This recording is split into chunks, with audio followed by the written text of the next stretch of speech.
检查人员。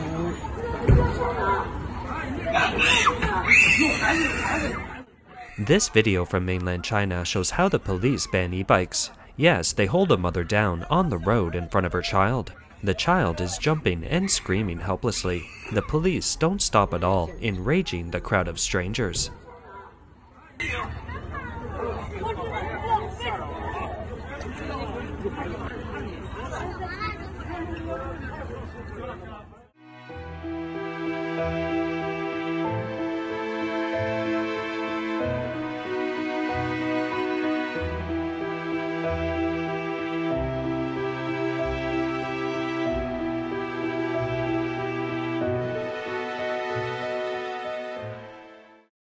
In this video, a traffic policeman is seen standing next to an electric bicycle covered with a tarp, while a middle-aged man carrying a bag turns around and walks away without saying a word.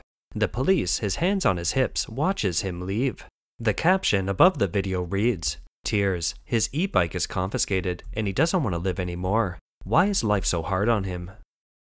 The subtitle below the video reads, "I'm unemployed, no one cares. I'm sick and have no money for medical treatment, no one cares. I have no job, no income, no one cares. I have no place to live, no one cares. I bought a rotten-tailed home that's falling apart, no one cares." The video circulating online is suspected to have been abridged, and the last line is the golden line.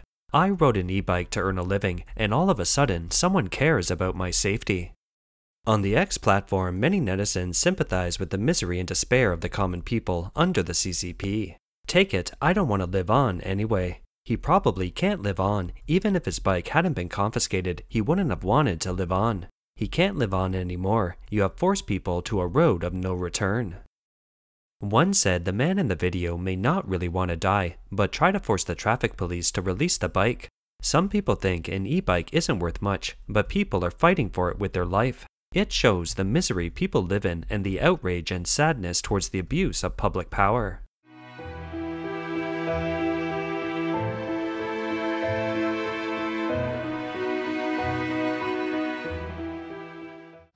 In recent years, in the name of safety, many traffic police have set out to target e-bikes. Thousands of owners were fined or had their e-bikes confiscated. Many videos have been circulating online showing traffic police violently seizing e-bikes on the road and even driving directly to small neighborhoods to confiscate them. Many delivery workers kneel to the traffic police when their bikes are impounded. Here, the police try to snatch a child's e-bike. It finally enraged the crowd, who pushed and shoved the police.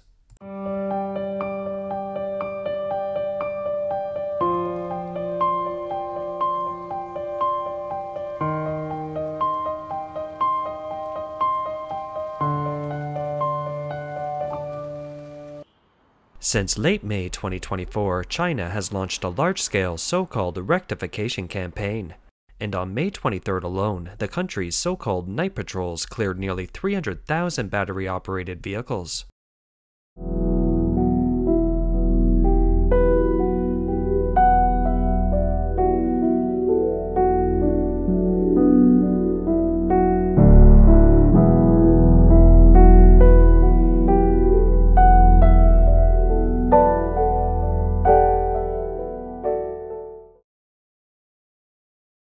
China's official media claimed that the nationwide rectification campaign was launched on the night of May 23rd to investigate the so-called non-compliance with the new standard and illegal parking and charging of electric bicycles. Mr. Xu, a mainlander, told overseas media, "Before the Dragon Boat Festival, the authorities were scrambling to catch them all. If the bike was parked on the line or was not in compliance, they took it straight away. Those bikes weren't even in motion but were taken anyway. Isn't that robbery? There was no paperwork or legal provision for this. It's all illegal." Look, this is the standard set by Chinese experts for electric bikes, including speed, maximum speed, the overall weight of the bike, the body width, the distance between the front and rear wheels, the length of the saddle, the battery voltage standard, the rated power of the motor, and it must have a foot righting function. However, the point is that a large number of electric bikes on the market don't comply with the so-called national standards, but they can be sold legally. A commodity can be produced by manufacturers and sold in the market, but it cannot be used by a user after purchase. This is the bizarre rule of the CCP. E-bikes have become a popular and convenient means of transportation in China. For many people living at the social bottom, it may be the only form of transportation they can afford. In the last 5 years, the number of electric bicycles in China has grown rapidly to more than 400 million, and more than 30 million are produced annually. The public thinks that the authorities' investigation of end users is not justified and that they are harvesting the people as chives.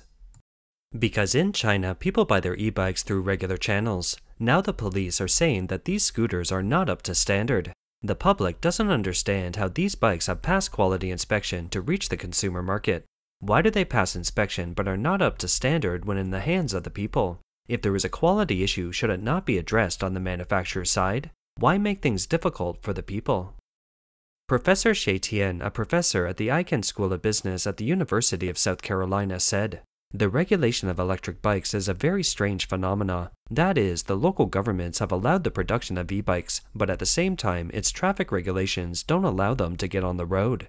Driven by economic interests, electric bikes continue to be produced, but the authorities don't like them because they think those bikes affect the cityscape, make a lot of noise, and don't want them to be too popular. But if you, the CCP, don't want it to be popular, you don't ban its production, so it's a very strange thing." One of the reasons why the Chinese government investigates and punishes e-bikes is that they are easy to catch fire. In other words, they claim to do it for the sake of public safety. So, in a related story on NetEase in China, a netizen left a comment. "Moderator, let me ask you, this problem of EVs catching fire, is it caused by the people? Or is it by the manufacturer? Why don't you investigate the manufacturer? Why do you investigate the people? Why?" According to various sources, some places hand over confiscated e-bikes or motorcycles to second-hand car dealers, while others export them to Southeast Asia or Africa to exchange for foreign currency. There are also videos showing tens of thousands of such vehicles being left to rot in what netizens have dubbed the vehicle graveyard. The public also wonders if money is the reason behind all the government's actions. An electric bike can last for 8 to 10 years, and the Chinese government is now promoting electric vehicles in a big way. If they don't confiscate people's electric bikes, to whom can those electric vehicles be sold? Also, with China's economy in a downward spiral, if people ride electric bikes to work, it will reduce the number of people on the subway and buses. These departments will have even less money to pay salaries. Meanwhile, some powerful companies in China are promoting bike sharing and electric car sharing. With no one riding them, these companies can't make money. So these losses are passed on to the people who ride e-bikes. In these tough economic times, the more people try to hold on to their money, the more they are targeted by the government because their lifestyles go against what the government wants. For example, Beijing and other places have launched a shared electric bike business. The headline of an article on NetEase on June 6 reads, "The people of Beijing are so blessed. Shared electric bikes are starting to roll out for just 11.5 yuan, or about $1.60 per hour." However, soon after, a blog post on NetEase was published with the headline, "Beijinger complains about ridiculously expensive electric bike sharing, 11.5 yuan per hour." Therefore, the recent massive crackdown on private e-bikes may be to make way for shared bikes by large corporations. In some places, the public started to vandalize the shared bikes on the streets, probably out of vengeance. One person posted on X saying, "Homes aren't selling, the land finance is over. Now 250,000 police were mobilized to snatch the people's e-bikes," claiming it was for the public's safety, but in the end it was for the launch of the shared electric vehicles, attempting to exploit common people.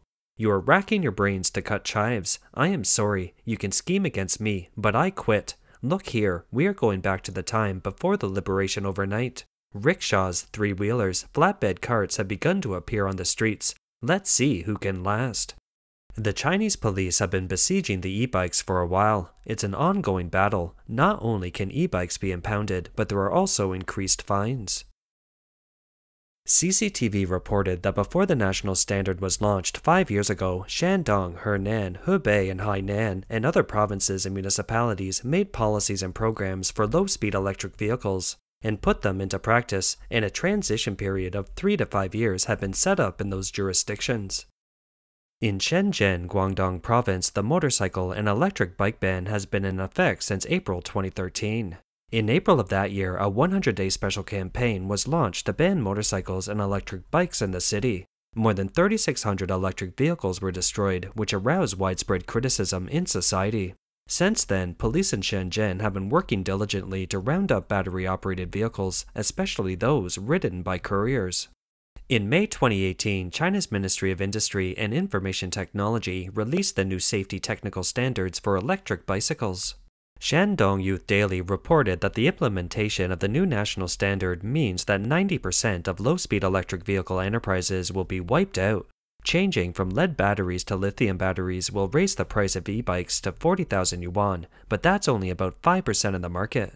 This is the scene in August 2018 when a worker stacked non-compliant electric bikes seized by the police on his tricycle.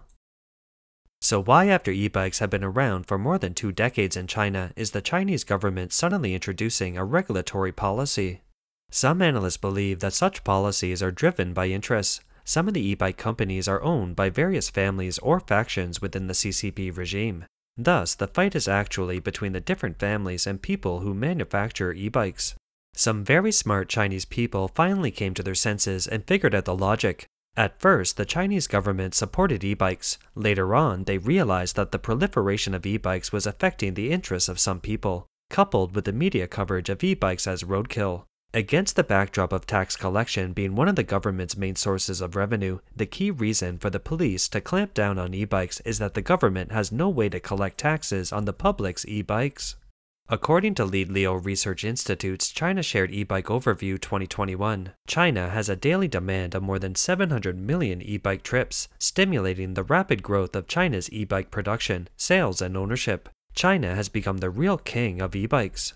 There are reasons why e-bikes are popular in China. It's a convenient transportation means for a large number of people who go to work or pick up their children, as it's easy to charge an e-bike and ride away without blocking traffic. However, this is not in the interest of the government and the powerful and rich in the CCP, so the government tried to find ways to profit from it. At first, it charged a fee for licensing e-bikes, but the profit was too small. The government then launched a large-scale campaign to round up e-bikes, collecting and fining them for a variety of reasons. It is assumed that the war between the Chinese government and the public on e-bikes will never end.